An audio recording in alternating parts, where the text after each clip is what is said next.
7 de la mañana con 45 minutos, 7:45 minutos. Estamos ya con nuestro primer invitado. Nos acompaña, como lo habíamos anunciado, el doctor Pedro Donoso, abogado, consultor político, director ejecutivo de ICARE vía telemática. Doctor Donoso, buenos días. Bienvenido. Gracias por estar en este espacio, en Punto Noticias, primera emisión, a través de Radio Pichincha. Le acompañamos a Alexis Moncayo, quien le habla, Licenia Espinel. Comenzó el proceso de transición con una primera reunión entre el presidente saliente, Guillermo Lasso, y el presidente electo, Daniel Noboa. Se anuncia una próxima reunión del Consejo de Seguridad para que se entere cómo está el país en materia de seguridad. Durante su último tramo de la campaña electoral, el entonces candidato y ahora presidente electo anunciaba que va a proponer varias reformas, entre ellas reformas legales, tributarias, de turismo y en el ámbito judicial. ¿Qué impresión le deja estos primeros pasos que ha dado el presidente electo y cómo mira usted que se va a desarrollar este proceso de transición? Buenos días, bienvenido. Hola, buenos días, Cristina. Alexis, gracias por la invitación. Creo que lo primero que hay que, digamos, poner sobre la mesa es que los procesos de transición, otra vez, son medios y no son fines, digamos, ¿no? Pero usualmente lo que ha sucedido es que nos quedamos en el titular, nos quedamos en la foto y nadie nos explica, por ejemplo, cuál es la metodología de transición. Los procesos de transición son muy complejos, digamos. Es decir, tiene que haber una metodología en años anteriores, en traspasos, digamos, de mandos anteriores. Ha habido incluso metodologías con el acompañamiento de organismos internacionales, dígase el PNUD, por ejemplo, ¿no? Y aún no está como muy claro finalmente cuál va a ser esa metodología de transición, cuáles son los puntos, digamos, en los cuales hay que profundizar y hay que discutir, etcétera, ¿no? Y otra cosa que llama mucho la atención también es estos anuncios, digamos, lanzados al aire por parte del nuevo gobierno sin ningún orden, ¿no? Es decir, por ejemplo, el presidente hace unos anuncios, digamos, su vicepresidenta hace otros, y eso de una u otra manera podría evidenciar que nos vamos a enfrentar otra vez con un gobierno sin identidad clara, ¿no es cierto?, sin identidad política clara, lo cual conlleva finalmente a que no haya una estrategia clara, digamos, de ejecución de política pública o finalmente de que entendamos lo que se va a hacer, digamos, en estos primeros 100 días, ¿no? Qué gusto saludarle a Pedro Donoso. Buenos días. Como queda el mapa político, el país nuevamente, digamos, partido en dos, un 51 y pico frente a un 48. ¿Qué tan fácil le va a resultar al nuevo gobierno gobernar, tomando en cuenta que el escenario es además bastante parecido al del 2021, pero yo, al menos en el caso de Daniel Noboa, por su corta experiencia en el Parlamento, sí le destaco, digamos, esa suerte de político que busca tratar de generar puentes de entendimientos y demás. Lo hizo ya en su paso por la Asamblea, corto paso, poca experiencia sí, pero que podría significar eso, que él encuentre caminos como para poder hacerse de un gobierno que tenga más margen de gobernabilidad del que tuvo Lasso. ¿Cómo ve Pedro este escenario? A ver, yo creo que, digamos, la gobernabilidad es el gran tema, ¿no es cierto? El gran issue que tendrá que resolver el Ecuador, no en un año, 8 meses, en 5, en 10, en 15 años, digamos. Es decir, la gobernabilidad finalmente es la gran inquietud, es la gran incógnita en el Ecuador.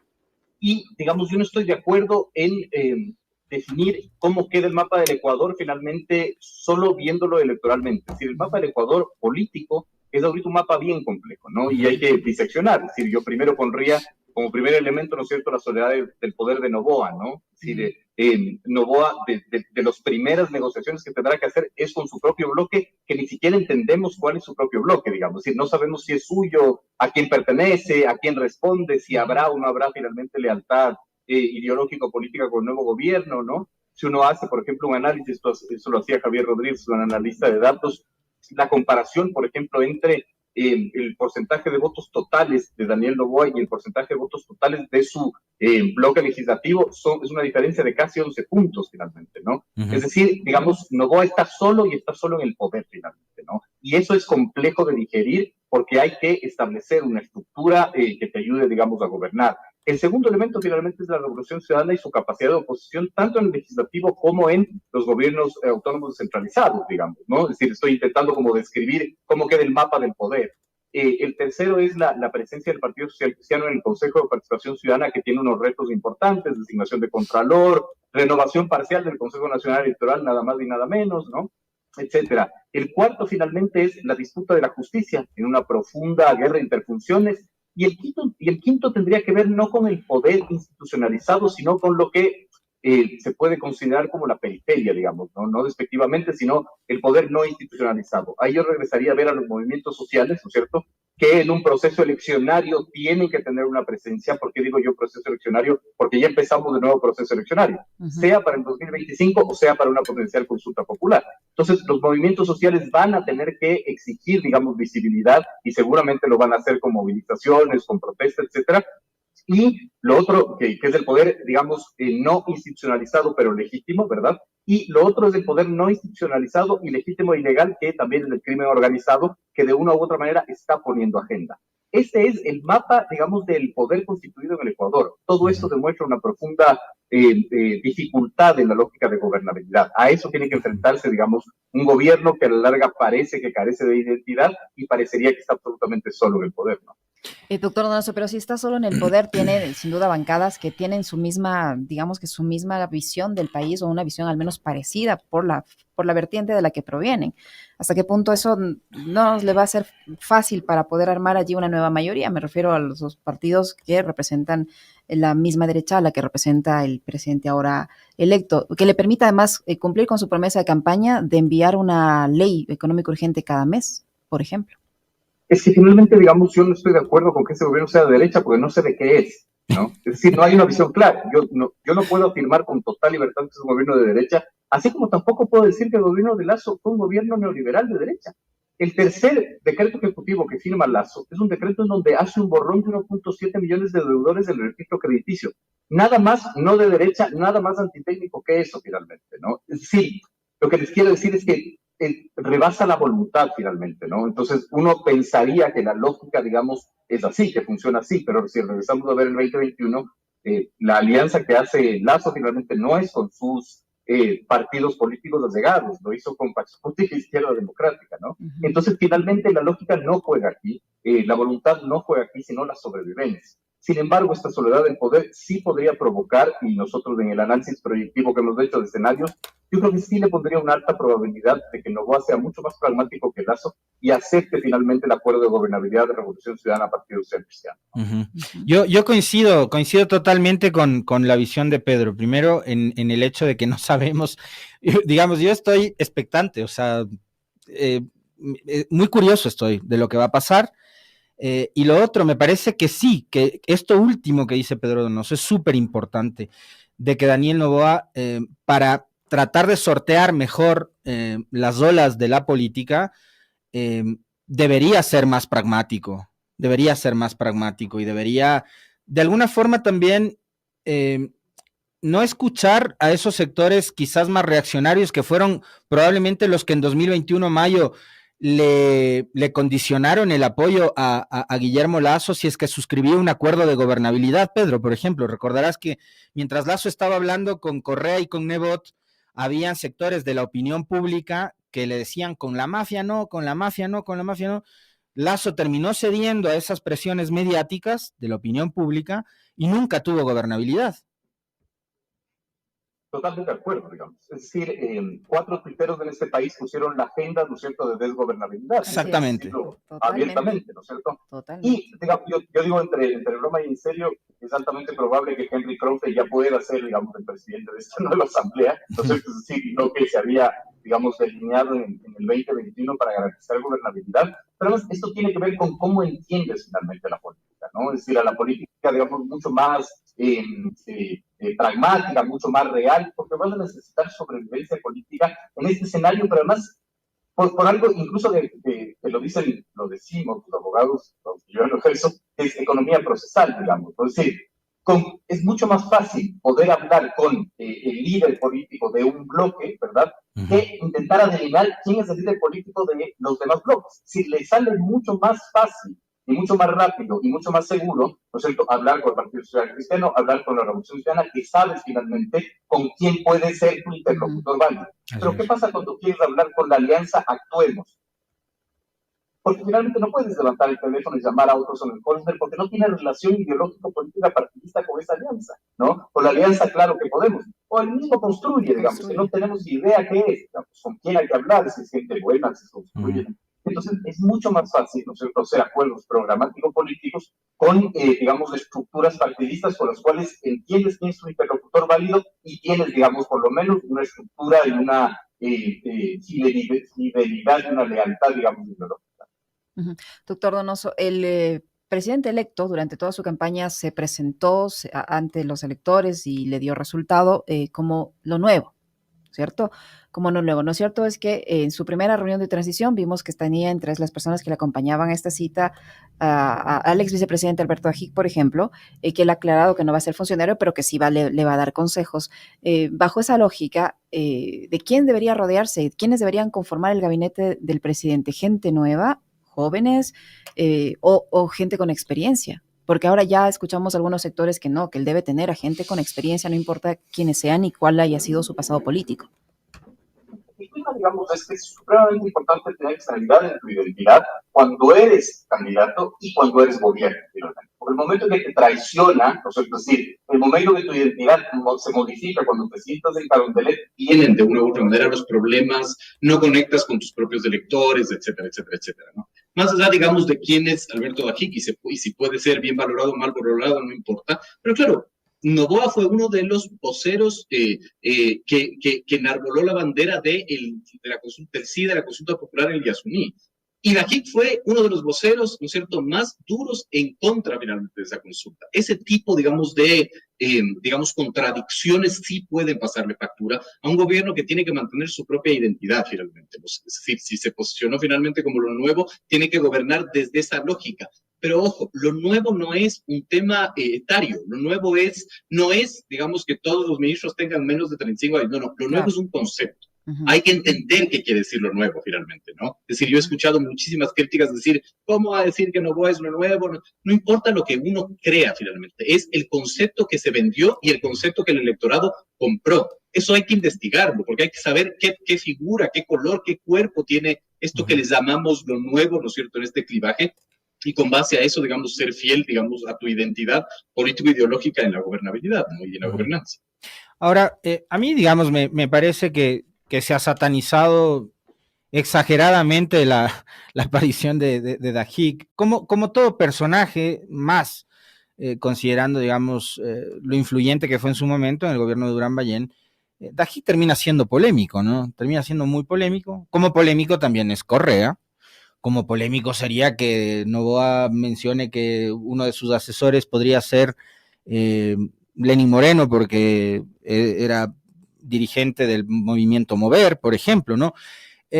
Pero la combinación de juventud y experiencia, a usted que le gusta tanto el fútbol, doctor Donoso, es una combinación que da resultados a veces, y ahora no estamos como para esperar que al señor Noboa le vaya mal, porque no sabemos qué tan mal podemos caer como país después de lo que nos deja Lasso, pues.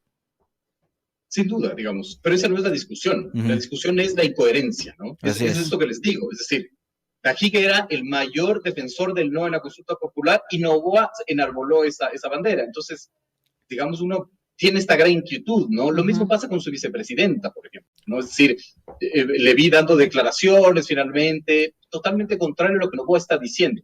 Estratégicamente, ¿cuál es el punto? El punto es que si llevas a Ajic a la primera reunión de transición, ese es el mito que vas a tener que desmitificar, en vez de aprovechar un gran titular finalmente, ¿no? Es decir, todos los focos de la atención se quedaron en qué va a hacer Ajic. Entonces, ahorita todo tu equipo estratégico tiene que hacer todo para desmitificar que Ajic va a tener un peso en tu gobierno, en vez de tener un buen titular, que es uno de los primeros, de las primeras apariciones en medios de tu gobierno. Entonces, ¿para qué hacerlo, digamos? Es innecesario absolutamente. Yo concuerdo, ¿no es cierto?, el tema de que hay que... Hola. Sí, se le estamos escuchando. Le decía que se levanta un ruido necesario porque, claro, empiezan a través de redes sociales, a través de medios, a conocerse declaraciones de poquitos meses atrás del señor Ajic diciendo que hay que eliminar el aporte del 40% del Estado a la Seguridad Social, que hay que ampliar la edad de jubilación, que hay que ampliar la cantidad del aporte a la Seguridad Social, que hay que eliminar los subsidios de los combustibles. En fin, muchas cosas que a la gente un poco sí le preocupan. Pues si están hablando de su Seguridad Social, la gente se le ponen los pelos de punta. Y resulta que el presidente, cuando fue candidato, ofrecía $450 como pensión jubilar mínima. Entonces, ahí al menos sí hay una evidente contradicción. Y el tema es que te va a tocar salir a desmentir finalmente, porque los actores no vienen desde una lógica neutral. O sea, el actor Dají, el actor Juan, Pedro, Luis o lo que sea, vienen ya con una carga mítica. Entonces no es lo que se dice, es lo que representa. Y el problema finalmente es que si esa es tu primera aparición, ese va a ser el gran titular que te va a tocar a ti desmitificar, en vez de lograr un gran titular que, digamos, explique cómo va a ser el proceso de transición o tus primeras acciones, que yo creo que eso es lo que la gente quiere escuchar. Uh-huh.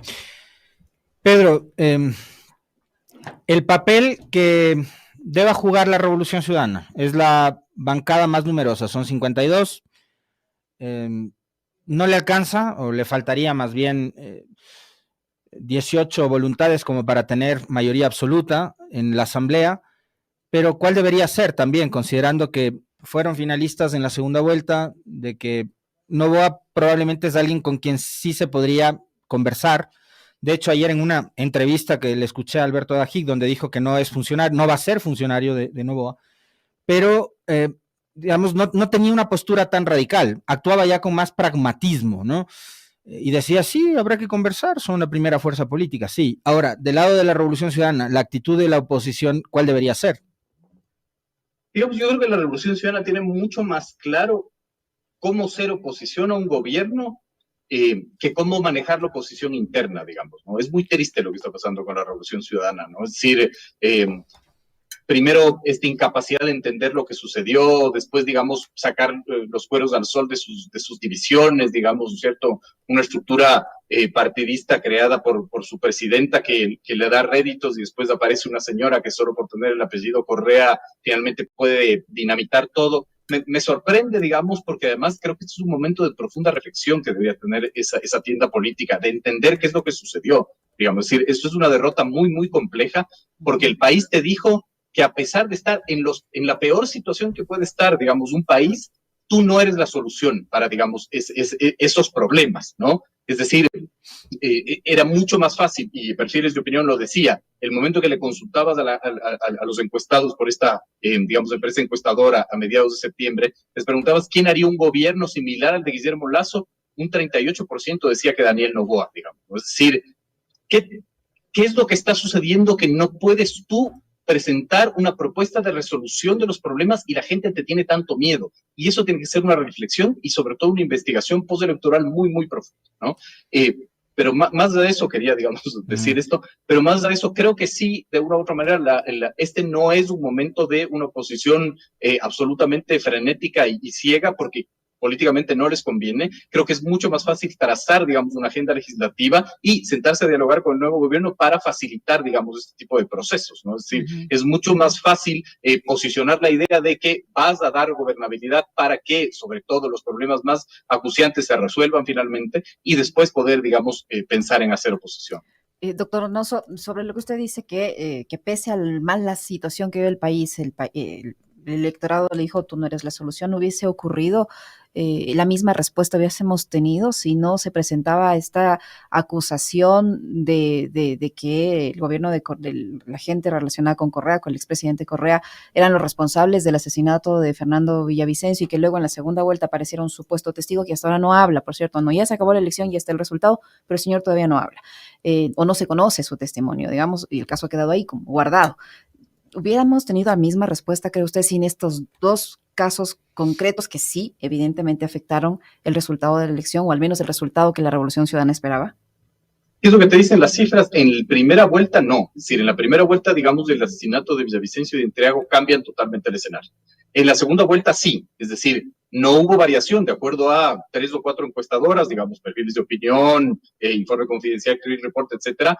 Los puntos no se movieron en segunda vuelta. Es decir, se movieron 3, máximo 4 puntos, pero finalmente este anuncio de este nuevo testigo no tuvo ninguna incidencia, digamos, en el proceso eleccionario, ¿no?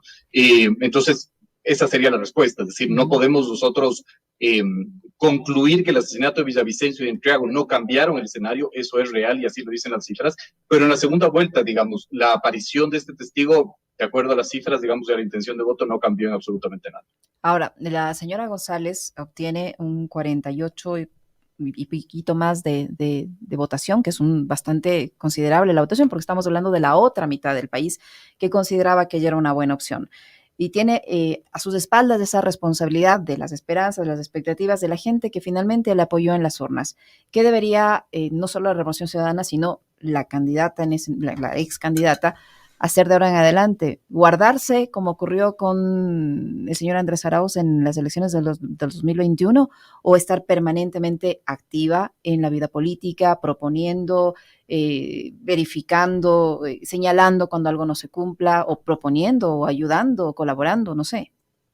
Más allá de lo que ella tenga que hacer, digamos, porque no sé si soy capaz de responder lo que ella tenga que hacer, creo que finalmente la Revolución Ciudadana tiene que investigar muchísimo. Tienen que dejar de creer finalmente que los que ellos creen es lo que está sucediendo. Tienen que romper, digamos, el sesgo de confirmación. Esto de Mark Twain decía, yo repito mucho esto, ¿no es cierto? Lo que te mete en problemas no es lo que desconoces, sino lo que crees que está pasando, pero no está sucediendo. Se necesita mucha investigación cualitativa post elecciones. Necesitas entender de qué color finalmente es el miedo que los electores le tienen a la Revolución Ciudadana y que es tan grande que no hace que finalmente el correísmo pueda ser una opción cuando el anticorreísmo ya se sentó en Carondelet, ya lo pudiste, digamos, señalar, ya tiene cifras y se convierte, digamos, en el peor presidente valorado de la historia. Me refiero finalmente a Guillermo Lasso, que adoptó la posición del anticorreísmo, ¿no? Sí, yo creo que necesitan mucha investigación y necesitan tener una estrategia clarísima de qué es lo que tiene que hacer la Revolución Ciudadana, cómo tiene que reinventarse, cómo tiene que entender finalmente este resultado, cómo tiene que entender si existen o no nuevas dinámicas. Yo creo que hace falta muchísima reflexión, digamos, más allá de lo que haga Luisa González en sí mismo, porque este no es un tema de personas, finalmente, no es un tema de procesos. Hay un par de cosas que a mí me llaman la atención de esta elección, Pedro, y que quisiera, obviamente, la valoración del analista. Una es que gana un candidato al que le cuesta hablar. O sea, no hemos visto a Daniel Noboa dando grandes discursos, ni hemos visto a Daniel Noboa siendo muy expresivo. Por ejemplo, el mismo día del triunfo sale el ganador, da un discurso de 2 minutos y se dedica a lo suyo, ¿no? Estaba en su casa, en la playa, con su familia, con sus amigos y ya está. Entonces eso ¿no? Marca una nueva forma de hacer política, quizás cómo se presenta este candidato. No sé si para Pedro entra en la categoría de la antipolítica, Daniel Noboa, pero sí rompe algunos esquemas. Uno de estos es ese, ¿no? Que es un candidato que no da discursos, que no traslada emociones a través de esa gran puesta en escena que había antes o a la que probablemente los ecuatorianos nos acostumbramos. Y lo otro, a propósito de lo último que señalaba Pedro, la prensa en este país, desde los grandes medios hasta los medios de los rincones más recónditos de la patria, todos los días amanecen y nos dicen que Correa está prófugo, que el correísmo es corrupto, que el correísmo es narco y que ahora el correísmo a partir de lo de Villavicencio también es asesino. Y lo repiten todos los días. ¿Ese daño es irreparable o hay alguna forma de sortear con esos relatos que se han repetido permanentemente, no durante 6 años, durante largo rato?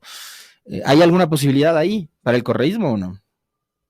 A ver, digamos, lo riguroso para poder contestar tu pregunta es hacer mucha investigación, digamos. Es decir, no es riguroso, no es responsable plantear, por ejemplo, que hay nuevas formas de hacer política y que el Ecuador eligió un millennial, por lo tanto, está cansada de la disputa, digamos, de la vieja política, por lo tanto, de hoy en adelante solo Ecuador elegirá jóvenes presidentes. No funciona así. TikTokers. Es decir, es contextos, es momentos, depende, digamos, de los elementos. No hay cómo concluir nada tan rápido, finalmente, ¿no? Yo no sé si de una u otra manera Noboa puede representar la pura, digamos, antipolítica, ¿no es cierto? No lo sé, hay que hacer investigación. No sé si, bueno, eso sí sé, él está ahí finalmente por ciertas circunstancias. Es decir, no es que durante toda la primera vuelta la disputa fue entre Revolución Ciudadana y ADN y eso estamos cosechando en la segunda vuelta. No fue así, digamos. Es decir, hay elementos que trastocaron absolutamente todo, por lo tanto uno tiene que entender que este país, que yo siempre repito esto, que es de sucesos y no de procesos, uno tiene que regresar a ver el proceso, ¿no es cierto?, para poder entender, ¿no? Porque finalmente la antipolítica siempre ha funcionado también, ¿no? Rafael Correa del 2006 fue un candidato outsider que utilizó finalmente la antipolítica, ni siquiera se lanzó con candidatos al Congreso Nacional de ese entonces. Entonces, hay que leer absolutamente todo, hay que leer las circunstancias, hay que hacer muchísima investigación. Y con respecto, digamos, al tema del peso de los medios, también los medios nos decían que en la consulta popular convocada por Lasso iba a ganar el sí, que hay que ganar el sí, y finalmente no sucedió. Es decir, no es tan automático, no todo finalmente es la creación de imaginarios de los medios, no solo, digamos, evidentemente tienen un peso, pero no solo finalmente, ¿no? Porque si no, la Revolución Ciudadana no hubiese ganado las seccionales de febrero, en donde sacaron, digamos, muy buenos resultados. Creo que el análisis tiene que ser mucho más individualizado, mucho más personalizado. Hay que entender, por ejemplo, el fracaso de la Revolución Ciudadana en su voto geográfico de la costa, ¿no? Es decir, yo levantaba cierta información y me parece a mí absolutamente sorprendente cómo en Manabí, por ejemplo, la Revolución Ciudadana y ADN crecen en igualdad de condiciones, a pesar de que González le gana con una diferencia importante, pero los dos crecen en la segunda vuelta con 15 puntos, ¿no? Es decir, ¿cómo puedes crecer en igualdad de condiciones en tu bastión? Por ejemplo, en Los Ríos, Luisa González sube o gana 17.7 puntos, ¿no es cierto?, a diferencia de la primera vuelta, y no va a 18.5. ¿Cómo puede ser, ¿no es cierto?, que en tu bastión, con tu propia estructura, tengas los mismos, digamos, el mismo aumento? Creo que eso es lo que hay que investigar, digamos, ¿no? Y no tener conclusiones, digamos, apresuradas y no darle más poder finalmente a lo que en efecto tiene poder, pero creo que no hay que sobrevalorar. ¿Y cuál debería ser el rol ahora de grupos autodenominados de izquierda que finalmente optaron por un voto nulo durante las elecciones? Ambientalistas, feministas, movimiento indígena, etcétera, etcétera. ¿Cuál debería ser el rol ahora de ellos en esta nueva coyuntura política con un gobierno de Daniel Noboa?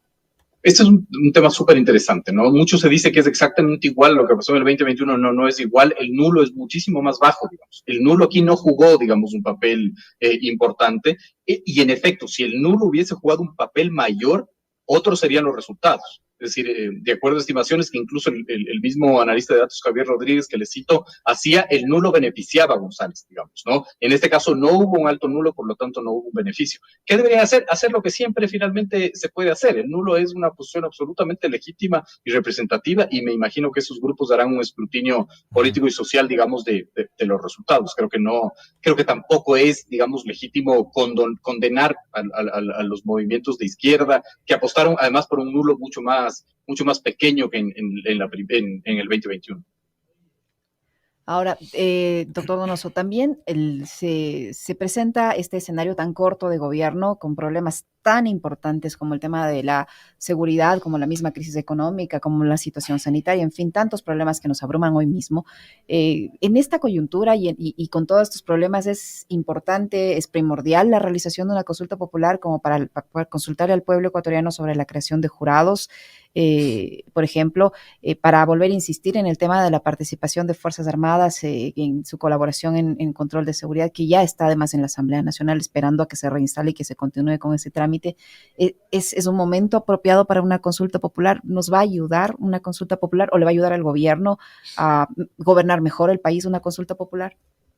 Yo soy muy malo con determinar si es bueno o es malo, porque yo solo hago análisis, digamos, ¿cierto? Pero ¿qué es lo que podría, digamos, apostar el gobierno a hacerlo? Es finalmente utilizar esta ganancia electoral, que no es mucha, para mejorar su capital político, ¿no es cierto? Y segundo, algo que es supremamente importante, que es el cambio de las reglas del juego, digamos, ¿no? No sé qué tanto en una consulta popular se puedan hacer profundos cambios de las reglas del juego, pero si uno regresa a ver, ese quizás fue uno de los mayores errores de Guillermo Lasso. Es decir, Lasso intentó establecer un gobierno liberal con reglas del socialismo del siglo XXI. No importa si estamos de acuerdo o en desacuerdo, o sea, no es la discusión.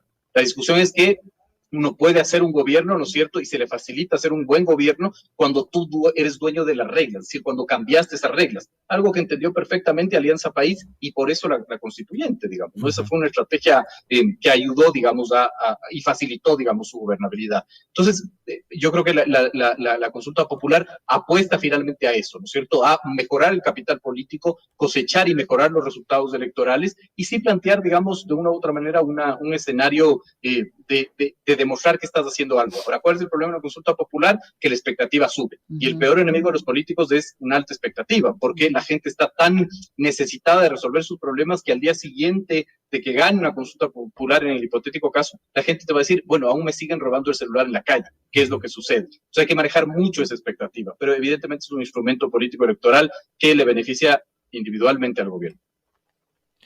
Muy interesante. Muchísimas gracias, doctor Donoso. Muy gentil por habernos acompañado. Gracias, Pedro. Muchas un abrazo. Gracias a ustedes. Un abrazo. Lo propio para el doctor Pedro Donoso, abogado, analista político que ha estado con nosotros.